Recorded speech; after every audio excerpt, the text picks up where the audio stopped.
Buenas. Eso es, ahora sí. Estamos preparados. ¿Verdad?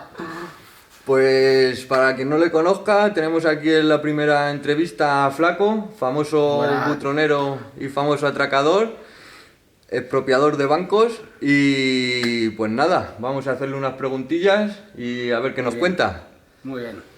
Encantado, Alex, tío, gracias. Igualmente, Flaco, muchas gracias por darme esta entrevista, macho. Gracias a ti. Es un honor que estés aquí y que sea la primera entrevista que hago. Bueno, Y- tenemos que decir que esto es un sitio que no se puede decir dónde estamos, ¿no? Es un sitio privado y pues nada, vamos a empezar un poquito con el tema de cómo empezaste y pues no sé, lo que tú nos quieras ir contando de momento. ¿Cómo empecé a robar? Sí, Bueno, pues yo tengo que decir que, bueno, todo esto empezó a raíz de que yo tuve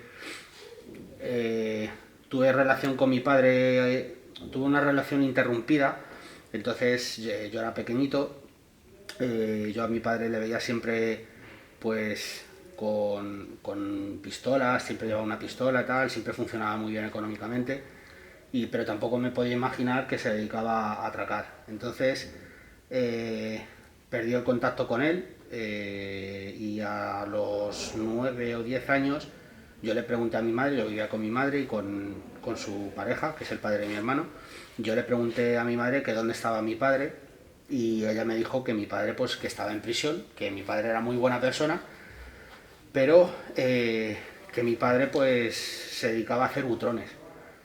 Y yo le pregunté qué era eso. Y entonces me dijo que pues un butrón pues que se metía por una alcantarilla, que hacía un agujero, que entraba al banco. Entonces, al cabo de los 3 o 4 años, por un problema familiar, volví a tener relación con mi padre, otra vez volví a ver a la familia paterna, y entonces, pues yo a mi padre le veía muy centrado, yo tenía 14 años, yo vivía en un pueblo, regresé, digamos, a Madrid, a la gran ciudad, pues mi padre funcionaba bien, y bueno, pues la golosina de un niño, ¿no? Vienes a Madrid con tus colegas de toda la vida de colegio, vuelves a tomar contacto con ellos, y yo empecé a ver cosas en mi padre, pues lo cuento en el libro, ¿no? Lo habrás leído, pues sí, que sí. si una bolsa de basura con unas botas, una linterna, una furgoneta, otra furgoneta de su amigo. Y yo me empecé a acordar de lo que me había contado mi madre, ¿no? Que utilizaban una furgoneta para meterse por las alcantarillas, que hacían un agujero en la parte de atrás. Todo muy peliculero, pero que luego era real. Y pues en una de esas ocasiones pues comprobé cómo mi padre tenía un agujero, la furgoneta de su amigo tenía un agujero. Luego mi padre le hizo un agujero a la suya también. Y bueno, pues ¿y todo eso te lo enseñaba, te lo explicaba o solo o lo sea, a ver, veías tú? no es que igual las personas que nos estén viendo pueden pensar, joder, pues le sentaba en un pupitre y le ponía una pizarra y le decía, mira, esto es así, no es así, o sea, yo tenía una... Es que, por ejemplo, los clanes de la droga gallegos, hay muchos clanes gitanos, que están toda la familia, o sea, está el padre, la madre, el hijo, el abuelo, Sí, que el lo van tío. mamando desde Exacto, pequeño. entonces digamos que a mí me pasó algo parecido, pero sorprende un poco más porque el delito es violencia pura, ¿no? Entonces, pues mi padre cuando se dio cuenta de que yo sabía todo el percal, pues tenía una relación con sus amigos y unos temas de conversación en los que yo estaba presente y yo cada día pues iba aprendiendo algo nuevo, o sea, no cada día, pero cada vez que se juntaban y hablaban, pues yo empezaba a sacar conclusiones y Se decía, juntaba que él no hacía por esconderlo y que a ti te llamaba la atención, ¿verdad? exactamente, entonces digo yo que igual si lo hubiese tenido un poco más escondido esos temas, pero a mí pues eres pequeño, ves a tu padre con dinero, una pistola, atracos, sales en la tele, pues Te llama la atención. Capitán América, o sea. Y entonces, al cabo del tiempo, mi padre pues fallece, yo ya había colaborado en alguna ocasión con algún compañero de él, que luego primero fue su socio, luego fue el mío. Entonces, pues, bueno, yo tengo que decir que nunca he rodado por necesidad económica, una necesidad imperiosa, sino siempre pues El un morbo, extra, el... un extra no viene mal a nadie, ¿no? Y me junté pues con este socio de mi padre y le pregunté que cómo estaban las cosas, empezamos a hablar y me dijo, bueno, pues que había posibilidades, faltaba algo de herramienta, faltaba un vehículo y yo me encargué de conseguirlo y así fue. Yo tenía muchas ganas de bajar a las alcantarillas porque era como ya sucumbir lo máximo, ¿no? Y al final bajé y bajé tanto que al final pues como dije, como decía mi padre, me lié la manta a la cabeza y no paré. Y bueno, pues eso, que era como una adicción. ¿Qué sentías cuando bajabas a las alcantarillas, cuando estabas empezando a preparar los golpes? Bueno, pues al principio notaba como las primeras veces que bajaba a las alcantarillas, eso, pues era como una especie era como un ejercicio militar. O sea, prepararse, linternas por todos lados, agua, que no te falte. Como una aventura para ti era. Sí, bueno, al máximo. Entonces, al principio lo notaba, o sea, era todo como un nerviosismo hasta que bajas, porque yo tengo que decir que hemos hecho trabajos en la época de mi padre y yo me quedaba en la parte de arriba, en la superficie, vigilando, abriendo la tapa, y eso pone muy nervioso. Entonces, cuando la primera vez que probé bajar a las alcantarillas, a raíz de ahí dije, es que yo prefiero bajar que estar arriba, porque es que arriba se pasa muy mal. No sabes lo que está pasando abajo, que realmente es donde está la emoción, ¿no? Claro. Y bueno, luego ya pues nada, yo me acuerdo fines de semana que tenía que bajar y bajaba el sábado, me preparaba mi comida y tal, y ya comía con los pantalones preparados, bajaba por las escaleras de mi casa, las vecinas, ay, ¿qué trabaja? Flaco, ¿qué trabajador eres? ¿Qué trabajador eres? Sí, digo, me voy a ir al Escorial a quitar un colegio. y nada, pues una emoción, se siente, Alex, una emoción, tío, que sabes que vas a hacer un butrón, que tienes un agujero hecho, que nadie te va a molestar, que no vas a tener nadie que te impida meterte dentro, sabes que el día que puedas tener problemas es el día que vas a atracar, porque el agujero le haces sí o sí, eso es 100% asegurado. Y pues eso, al principio pues muchos sudores, mucha tensión, ¿sabes? Mucha adrenalina, pero bueno, se puede llevar, ¿eh? Es algo llevadero y que crea adicción. A mí me creó adicción. La adrenalina es que suele crear la adicción. Sí. Y cuando ya sabías, ya lo tenías todo hecho, el butrón preparado, todas las cosas listas, el día antes o el rato antes de saber que vas a entrar dentro del banco, Pues eso es.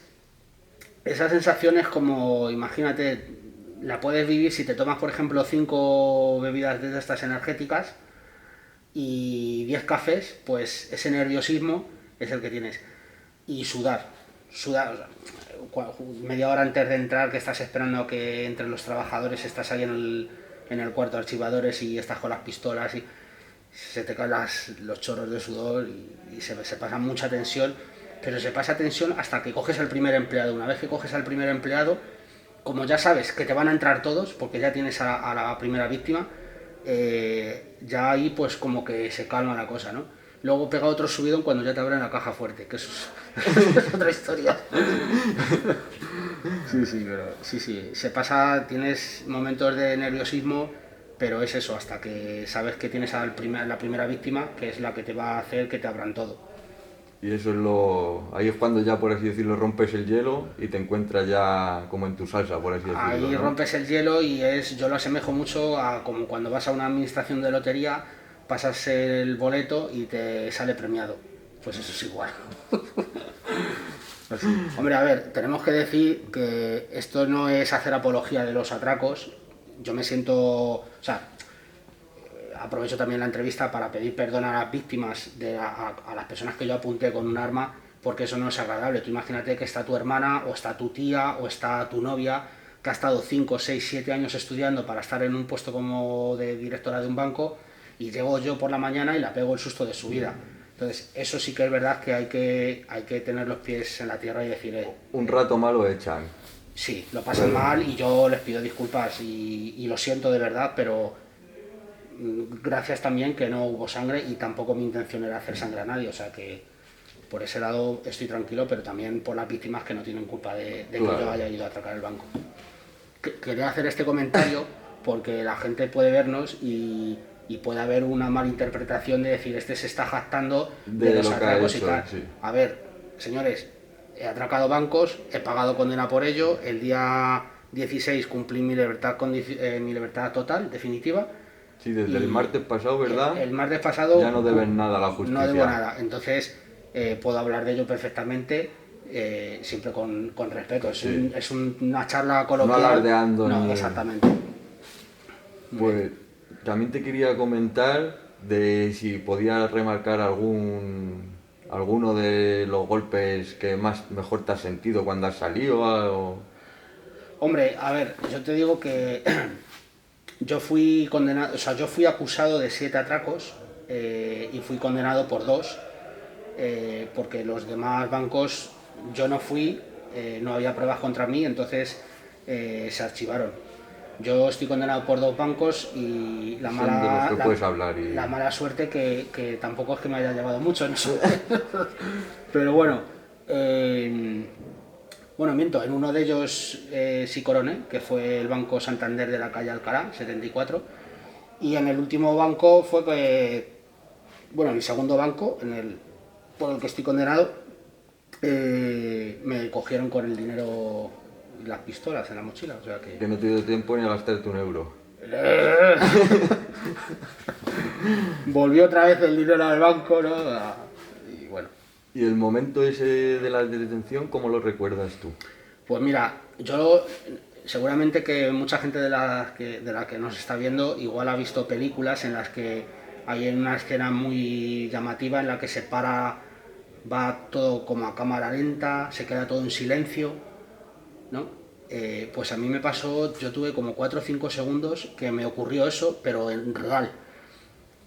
A mí salimos de la alcantarilla, 2 compañeros cruzan la calle, otro compañero se va a un coche que está delante y otro compañero le meto en la parte de atrás de la furgoneta con la que repartía pescado, con las mochilas y con las pistolas. Yo iba con un bañador. O sea, ¿Ya te habías quitado la ropa de yo me había quitado todo, yo iba con un bañador, sin calzoncillos, pero con un bañador, una camiseta azul marino y unas playeras sin calcetines. O sea, yo me senté en el asiento del conductor y se empezó a escuchar como cerrar fuerte o abrir fuerte puertas de coches, que yo la asemejaba como cuando cierra fuerte un cubeto de la basura, ese ruido. Sí. Frenazos y el alto policía, al suelo, alto policía. Cuando yo reaccioné, vi cómo estaba el panorama y yo no hice ninguna intención, puse las manos encima del volante y dije que cuando vengan a la furgoneta, nada, fue décimas de segundo, aparecieron 2 geos, uno por la derecha mía y otro por la izquierda, me rompieron los cristales de la furgoneta, me tiraron al suelo. Y en ese momento vi pasar a mi mujer, que también la habían detenido, que no tenían por qué, porque mi mujer no tenía nada que ver en eso. Y en ese momento me quedé como te he dicho antes, todo como en silencio, 4 segundos.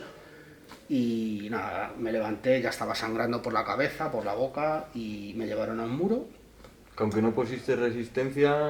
Bueno, ellos dicen que utilizaron la mínima fuerza indispensable, pero yo digo que yo salí de ahí con 2 brechas, uno en la boca y otro en la cabeza, que yo eso en las alcantarillas no me lo hice. Entonces cada uno que piense lo que quiera. Y nada, de ahí pues nos metieron en un coche patrulla, nos llevaron a La Paz, mi mujer estaba embarazada, se puso de parto, se quedó ingresada y a mí me llevan a la comisaría de la Brigada Judicial de Madrid, que está en Avenida Pablo Iglesias, Federico García Rubio y Gali, creo, algo así, la calle, por ahí por 4 Caminos, que es la brigada donde están, es la comisaría donde están los cuerpos judiciales, la policía judicial, los grupos especializados en delitos. En este caso el mío fue el 12, que es entidades bancarias, y de ahí pues me hicieron una especie de interrogatorio, un poco una charla un poco psicológica, maltrato psicológico, ¿no? Que vas a pudrirte en la cárcel, que cuando le enseñemos esto al juez no te va a dejar salir en 20 años, A ¿qué meterte tal? miedo para ver... Exactamente. Y yo pues me ofrecieron negociar, pues, firmando pues como el chivarme y tal. Yo les dije que yo no negociaba nada, que me mandasen al juez o a prisión, que yo no iba a hablar. Y nada, me empezaron a enseñar fotos, mira, este eres tú. Y yo les decía, yo pues Fotos de las imágenes que tenían de los fotos atracos, de los ¿no? atracos. Este eres tú, no, pues este eres tú, no, este es fulanito, fulanito y tú. Y yo les decía, pues mire, yo ahí lo único que veo son 3 atracadores encapuchados y yo ahí no me reconozco. No reconozco a nadie. No. Y pues este tiene la misma barriga que tienes tú. Y digo, bueno, digo, es que hay muchos atracadores con barriga. Total que me llevaron a la comisaría de Tetuán, de la Plaza de la Remonta, y de ahí pasé 3 días, me llevaron a Plaza Castilla, no, perdón, a Moratalaz, y de Moratalaz a Plaza Castilla. Y nada, en Plaza Castilla pues decretó prisión, prisión Preventiva sin fianza, a espera de juicio, 1 año y medio, y condenado 7 años y medio, y pues ese fue el trayecto. Y el momento de entrar a la cárcel, porque no es lo mismo que entre una persona cualquiera de delitos menores Sí. a que entre una persona como tú, porque tú en ese momento estabas saliendo en prensa, estabas saliendo en las televisiones, eras un atracador bastante famoso. Sí, bueno, yo tengo el delito, o sea, a mí me detuvieron como hoy, por ejemplo, y la noticia saltó a la semana siguiente, ¿no? El lunes, me detienen un lunes y la noticia sale, no me acuerdo ahora mismo cómo fue. Bueno, la cuestión es que, perdona, a mí me detienen un lunes y yo ingreso en prisión el jueves para el viernes de madrugada, y a la semana, o sea, justamente una semana después de la detención salta la noticia. Yo ya estaba en prisión, llevaba 3 días en prisión. Yo tengo que decirte que yo me sentía libre, incluso estando en los calabozos y estando en el autobús de la Guardia Civil, me sentía un poco libre, pero cuando vi que entrábamos por las puertas de Soto del Real, dije, estos son 4 años y medio de condena. Yo no voy a ver la calle en 4 años y medio. Y me equivoqué por unos meses. Y ahí fue cuando más consciente fuiste de... Sí, ahí dije, ahora ya sí que de aquí ya no me escapo. O sea, del furgón me podría escapar, de los juzgados igual podría saltar y correr, pero de aquí ya... ¿Tuviste la intención en algún momento de escapar? Sí, siempre lo piensas. Cualquier preso piensa en escaparse, siempre. O sea, yo me hacía unas pajas mentales, me dolía la cabeza de tanto pensar. O sea, y luego pues en prisión no saltó la noticia hasta el lunes. Entonces yo justamente el lunes tenía unas diligencias al juzgado de Plaza Castilla, y cuando yo nada más de llegar, porque mi padre me contaba, cuando atracaba bancos y tal, y me decía, bueno, pues en la prisión se entera la gente por los periódicos, porque ahí siempre hay periódicos y la gente va leyendo las noticias y tal, el boca a boca, la tele, y entonces pues yo nada más de llegar pedí los periódicos. ¿Dónde están los periódicos? Que quiero ver a ver si salió, a ver qué están diciendo, qué es lo que... Y no salían. Entonces el lunes este que te digo, que bajo al juego de Plaza Castilla, llego a la hora de la comida. Cuando bajo al patio, me dicen, ¿has salido en la tele? Digo, ¿yo? Dice, sí, y me miraban en escorpión. Dice, sí, eres tú. A ti te han detenido por unos butrones, por unas alcantarillas. Tú eres el jefe de una banda con tu padre. Te habían conocido aunque no se te ve la cara ni... Y claro, por se el te tatuaje. conoce. Era verano, yo llevo un tatuaje de un escorpión en el gemelo. Y a raíz de ahí, tío, o sea, todo el mundo en el módulo 1 de Soto del Real en aquella época sabía que yo decía, pero bueno, yo quiero leer esto, a ver qué pasa. Fue saltar la noticia en prensa y televisión, y automáticamente me decretaron aislamiento, y a la semana me hicieron FIES. O sea, eso fue insofacto dictado por un juez. Para la gente que no sepa lo que es un FIES... Pues FIES son las iniciales de fichero, de interno, de especial seguimiento, que es, digamos, yo era FIES 2, que es el 2 está catalogado para la delincuencia organizada, organización criminal, jefes de banda. Entonces a mí me aplicaron ese FIES porque el juez me imputaba 7 atracos con violencia e intimidación, tenencia de armas, detención ilegal y organización criminal y jefe de banda. Es lo que te iba a decir, Entonces, que decían que tú eres el jefe de la banda. Claro, entonces al tener esa acusación, por miedo, el director, en cuanto salta esta noticia, me decreta, o sea, aislamiento. Yo salía 3 horas al patio y a la semana FIES 2. Y nada, que FIES 2 no es que estés en otro sitio, en un sitio especial ni nada, sino que simplemente tienen un control sobre ti que, por ejemplo, pues te pueden grabar las llamadas, tienes más cacheos de lo normal, cuando vas a comunicar te cierran y no te dejan suelto, o sea, sales menos horas al patio. Más retenido aún, si sí, cabe. es un régimen un poco como más estricto porque piensan que tú puedes ser organizador o puedes ser el cabecilla de un núcleo dentro de prisión, o por miedo de esto, porque se ha generado una alarma social innecesaria, porque, bueno, pues sí, el delito es un poco curioso y llamativo, pero que yo soy una persona completamente normal y que yo he cometido los delitos, pero que también me sé comportar bien, o sea... Sí, que no tú en tu una día a cosa- día eres una Pero persona... eso a un juez o a un director de prisiones no se lo puedes contar, no se lo cree, Claro. no se lo vende, no se lo puedes vender, no te lo compra. Y así fue Alex, tío. Es una película. Sí, por eso te la hicieron la película, porque la historia es curiosa de cojones, la verdad. Sí, bueno, el tema de la peli, macho, yo estaba a los 2 meses de estar en Soto me trasladan a Extremera. Es curioso porque ya que he terminado la condena, me da a pegar este gusto, ya que lo he contado en el libro, pero lo voy a remarcar. Yo tenía un compañero en la galería donde yo estaba, en Soto del Real, en aislamiento, que tenía móvil. En la cárcel no se puede tener móvil. Entonces me hizo el favor de avisar a mi mujer. Yo me trasladaron el día de mi cumpleaños, que fue viernes. Perdona, me dijeron que me trasladaban a Extremera el viernes por la noche, cuando ya no me dejaban llamar por teléfono y avisar a mi mujer de que no viniera a verme ese sábado, para no putearla. Porque justo ya iba el sábado y no te dejaron ni avisar ni... Nada, entonces este compañero cogió con el móvil, yo le di el número de mi mujer, llama por favor a mi mujer y dile que me traslada. Entonces llego a Extremera, llamo a mi mujer y le digo, delante de los funcionarios, ¿ya te han avisado que me trasladabas, no? Y mira los funcionarios como diciendo, ¿cómo? ¿Hasta lo han avisado? ¿Qué está pasando, no? Y bueno, de aquí le mando un saludo a ese gran amigo que sabe, si ve la entrevista vas a saber que es él. Y nada, me trasladan a Extremera y a los 7 meses pues ya estábamos esperando la petición fiscal, que suponían 15 años de prisión. Y mi mujer, pues, yo la llamaba y oye, la petición, ¿se sabe ya algo? ¿Se sabe ya algo? ¿Se sabe ya algo? Y en una de esas se enfadó porque nada más que hacía preguntarle por la petición, yo estaba muy nervioso y dice, bueno, aparte de la petición, te voy a contar una cosa, dice, que te quieren hacer una película.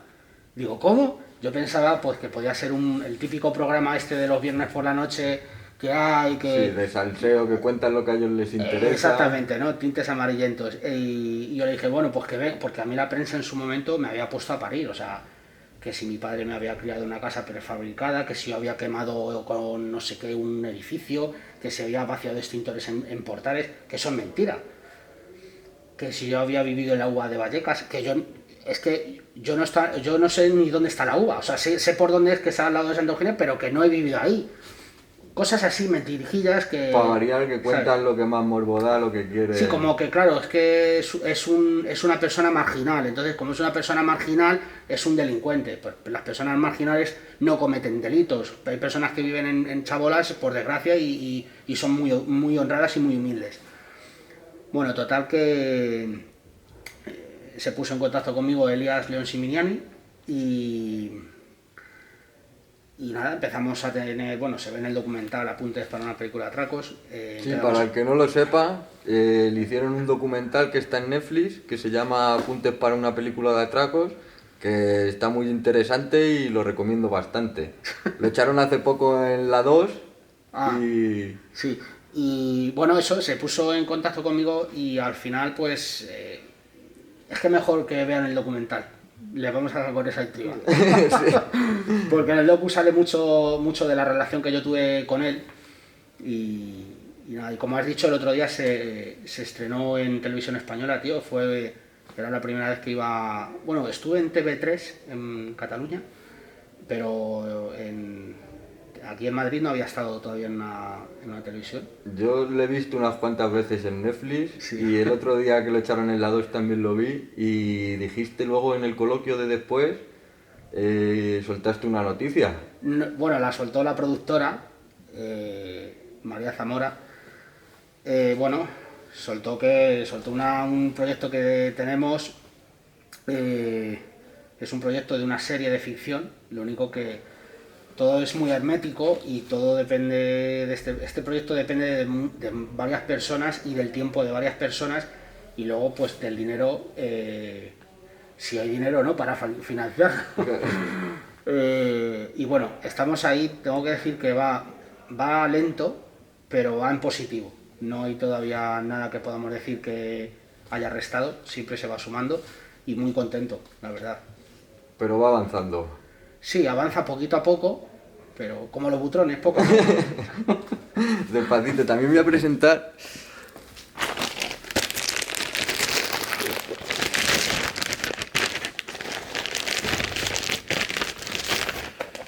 un libro, que es el primer libro que me leo. Bueno, que sea. Se llama Esa maldita pared. Cuenta bastante del... Lo he traído para que me lo firme, me haga una dedicatoria ahora cuando terminemos. Cuenta su historia, tiene muchos detalles, habla sobre su infancia, habla también sobre cómo empezó, pues un poco tema de la entrevista, pero bien profundizado y bien contado. Da mucha información y está bastante interesante. Yo nunca había leído un libro y te quiero decir que me ha impresionado bastante cómo sientes, porque la forma en que tú has tenido tú de escribirlo, Sí. sientes como que estás, cuando estás hablando de las alcantarillas, cuando estás hablando del banco. Yo estaba leyendo en mi casa y paraba por un segundo y decía, hostia, es que parece que estaba allí dentro, ¿sabes? Viviendo las alcantarillas, sintiendo las telarañas. Bueno, yo lo escribí porque cuando yo estuve un año en aislamiento. Piensa que yo salía como 4 horas, cuando ya me hicieron primer grado, que es estar en aislamiento igualmente, yo bueno, digamos que yo salía como una media de 4 horas diarias al patio. Si un día tiene 24 horas, si tú sales 4, te quedan 20.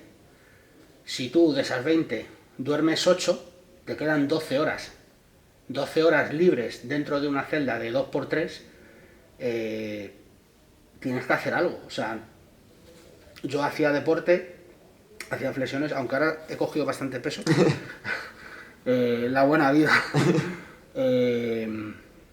Yo hacía deporte, hacía flexiones, hacía abdominales, saltaba como 1 hora al día en trozos de 15 o 20 minutos. Y descansaba, escribía, leía, volvía a hacer deporte. Entonces 12 horas son muchísimas horas, o sea, un día o dos los pasas, pero un año entero, 365 días, encerrado 20 horas al día, es mucho, ¿sabes? Sí. Entonces la mente la tienes que ocupar con algo. Entonces yo había visto anteriormente gente que había escrito libros en la cárcel y mi padre me había contado, pues este escribió un libro, este escribió no sé qué. Y yo dije, ahora es el momento. Y me puse a escribir. Al principio, si tú lees el tocho el libro principal, en bruto, por así decirlo, o sea, el libro en bruto, vas a ver que igual las primeras 150 páginas son, o sea, una bocanada de todas mis vivencias sin sentido. O sea, lo mismo te cuento que me compré no sé qué y te cuento las vacaciones con mi abuela y te cuento cómo hacía mi tío las tortillas, o sea, todo muy bruto.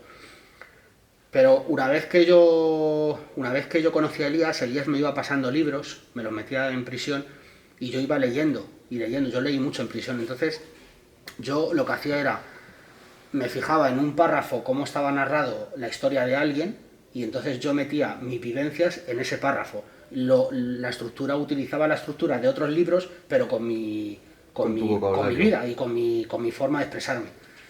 Luego, pues, fue muy chulo porque la edición del libro, tengo que decir, Emilio Sánchez Mediavilla es uno de los fundadores de Libros del Cao, es amigo mío y es el editor de mi libro. Fue muy, muy chulo porque íbamos repasando los capítulos y entonces me decía, ¿esto cómo lo ves? Me lo mandaba por la noche y yo al día siguiente, el transporte que yo utilizaba para ir desde Vallecas hasta Alcorcón, que trabajaba ahí, yo iba en transporte público y yo me iba leyendo en el móvil. Entonces yo iba haciendo las correcciones en el móvil. O sea, hicimos una especie de intercambio de emails con correcciones, narrando hechos que yo había vivido, explicándole el tema de las alcantarillas, de cómo se abría la tapa, del perico, de no sé qué, de cosas así, ¿sabes? Entonces, bueno, es mejor que lo lean. Sí, Leeros el libro, la coño. verdad que está interesante de cojones, seguro que os va a gustar. Sí. Y bueno, y fue bastante chulo, tío. O sea, fue la experiencia del documental moló un montón porque ahí fue donde me incorporé a la vida real y dije, hostia, esto es trabajar, tal. Pero la edición del libro fue como muy súper creativo, lo que más, ¿sabes? Yo la verdad que me quedé flipado después de leerlo y mientras lo leía iba No, alucinando. no vamos a hacer más spoilers. Guay, tío, Alex. Pues no sé si quieres contar algo más o también hablar a lo que te dedicas ahora o contar cómo estás ahora viviendo tu nueva Bueno, vida en pues libertad. mira, es muy buena oportunidad para hacer una reivindicación al tema este de la reinserción, del cual se llenan tanto la boca los profesionales penitenciarios. Y es que a mí muchas veces me preguntan, ¿no? ¿Tú ya estás reinsertado? Pues mira, yo no estoy reinsertado, yo no robo. Lo único que hago es que no delinco, pero yo no estoy reinsertado. Entonces, si la sociedad o parte de la sociedad quiere pensar que a mí me ha reinsertado la prisión, que lo piense, pero yo les corrijo, a mí no me ha reinsertado la prisión, a mí me ha reinsertado, y estoy harto de decirlo, es mi hijo, el proyecto del documental, el proyecto de la novela y las oportunidades que me han ido dando gente como por ejemplo Elías, León Simignani, Emilio Sánchez Mediavilla y Libros del Cao, gente que me ha apoyado como es a mi familia al completo, y sobre todo lo que más es mi hijo. A mí eso es lo que me ha hecho decir, no vuelvo. Porque para mí robar un banco es tan fácil como estar aquí contigo. O sea, además, y es que es un placer, mola, tienes dinero, es un placer, un placer caro, si te cogen es caro, lo pagas caro. Pero yo no robo por no separarme de mi hijo, porque sé que si robo una vez no voy a robar una, voy a robar 20. Y entonces me va a ocurrir de que a algún momento me pueden coger, porque es un oficio en el que la cárcel está de por medio. Sí. Y es así. Esto lo quiero transmitir a estas personas de ámbito penitenciario que creen que a mí se me ha reinsertado por haber pasado 4 años y medio.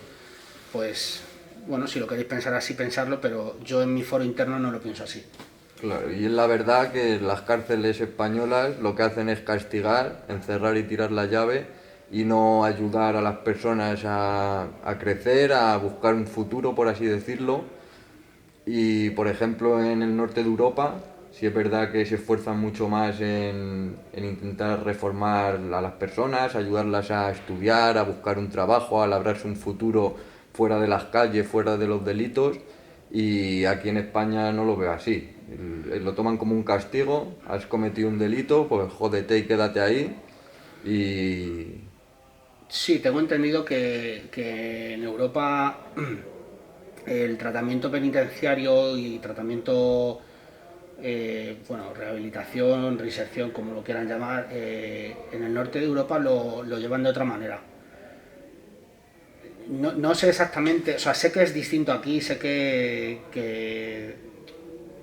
es más beneficioso, más ventajoso, pero no podría opinar porque no sé exactamente. A raíz de esto voy a intentar echar un vistazo a esto y bueno, sí que es más ventajoso, pues igual sí.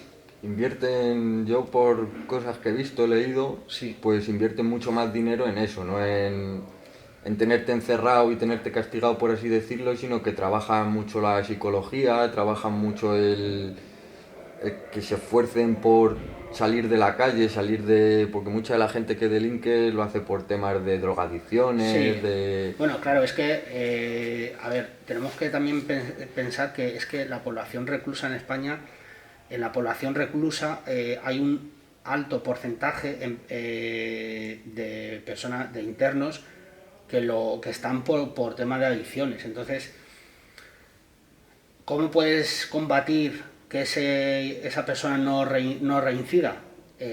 Pues haciéndole tener un tratamiento especializado a su problemática.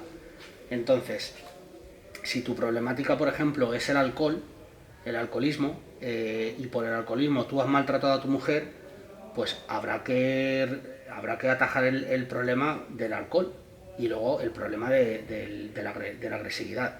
Si tu problema es una adicción a sustancias estupefacientes, cocaína, heroína, tal, pues, y por esas sustancias has llegado a cometer delitos, tendrás que tener un tratamiento específico para desintoxicarte de esas sustancias. Pero si en prisión lo que te hacen, si tú tienes un problema, en mi caso es que, como ya te he dicho antes, quizá mi problema, si lo miro ahora al cabo de los años, igual fue la facilidad de obtener dinero fácil. Entonces, que ese es otro problema, no conformarme con lo que yo tengo, ¿no? O sea, no ser conformista. O sea, si yo gano 1.200, yo quiero un coche y yo me lo compro así, robando un banco. Pues aprender a decir, tengo que pedir un préstamo. Que yo eso no lo sabía hacer hasta ahora, ahora tengo que pedir préstamos y esas cosas, ¿no? Pero sí que igual, es que te lo digo por experiencia, porque en prisión, o sea, yo no he tenido trato psicológico ni nada, ha sido todo 3 minutos, pasas a la consulta, la psicóloga te dice que cómo está, le dices que bien, te dice que no te va a dar el permiso, que te tienes que esperar más tiempo y ya está, y olvídate. Mero trámite. Exactamente, o sea, es burocracia pura y dura. Entonces, pues bueno, sí que deberían de hacer un poco más hincapié en el tema de tratamientos penitenciarios, como lo llaman ellos, programa individualizado de tratamiento, que es en las iniciales es PIT, ¿no? Te hacen firmar un PIT, que es el programa que te van a dar por tu problemática. Pero a mí no me han dado ninguno. O sea, yo no he tenido ningún... A mí no ha venido nadie a hablar conmigo ni nada. O sea, sí, han venido, pero bueno, 3-4 minutos. Vamos, estoy hablando más contigo que con todo el tiempo que hablé con la psicóloga En el tiempo que estuve, ¿sabes? O sea, que... Es una vergüenza, sí, la verdad. un poquito sí. Pues no sé si darte las Gracias a ti, por Alex. tu tiempo, Gracias por a darme ti, la tío. oportunidad de entrevistarte. Es un orgullo para mí que abras este programa de entrevistas, porque tu historia, la verdad, que es interesante de cojones. Y no sé. Y pues nada, eso. Que se suscriban al canal. La campanita que si la tocas suena igual que la alarma de un banco. Bueno, chicos. Espero que os guste la entrevista y darle mucho apoyo también en sus redes sociales. En Instagram se llama Flaco Apuntes y en YouTube tiene un canal también que está empezando ahora. Los apuntes de Flaco. Suelta noticias Vamos. bastante interesantes y habla de temas polémicos y que suelen gustar bastante. Vale. Bueno, pues un placer, Alex, tío. Igualmente, muchas gracias, Flaco. Gracias a ti.